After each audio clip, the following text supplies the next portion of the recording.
หมู่บ้านที่เราเห็นเนาะหมู่อยู่ใกล้ๆนี่คือหมู่บ้านเชียงแหวนเนาะอันนั้นก็เป็นครัวห้วยเชียงลงครับพี่น้องเนาะอันนั้นทิวทัศน์ต่อไปพุ่นก็เป็นบ้านเรางัวบ้านหัวนาแถวนั้นกับบ้านกระบูดเนาะต่อไปพุ่นก็นครพนมเนาะเมืองตะแคกแล้วก็ต่อใส่นครพนมเอ่อ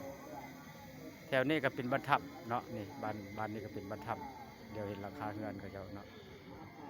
อันนี้ก็ขึ้นมาจอมภูหน่วยนี้นะภูกลงัว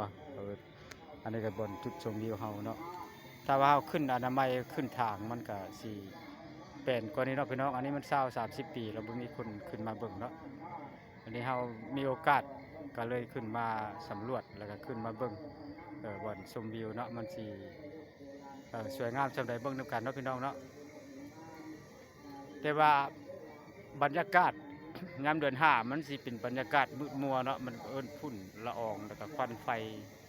มันสิภาพมันสิบ่คมชัดปานใดเนาะมันสิเลี้ยวเห็นไกลบ่ได้เนาะอันนี้กล้องโทรศัพท์เฮามันก็มันถ่ายได้แต่ส่ำนี้เนาะ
นั่นคือขัวข้าม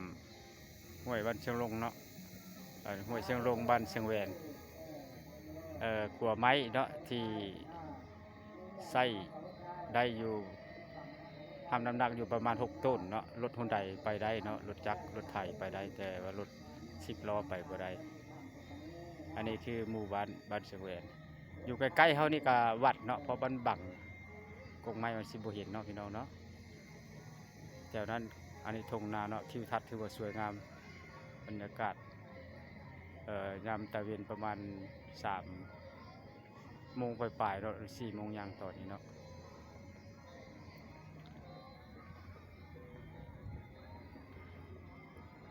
อันนี้บ้านถ้ำบ้านถ้ำนี่ทางนี้เป็นบ้านถ้ำเนาะทางทิศตะวันตกเมื่อทิศตะวันตกทิศเหนือเนาะทางทิศเหนือเลยทางบ้านถ้ำเนาะ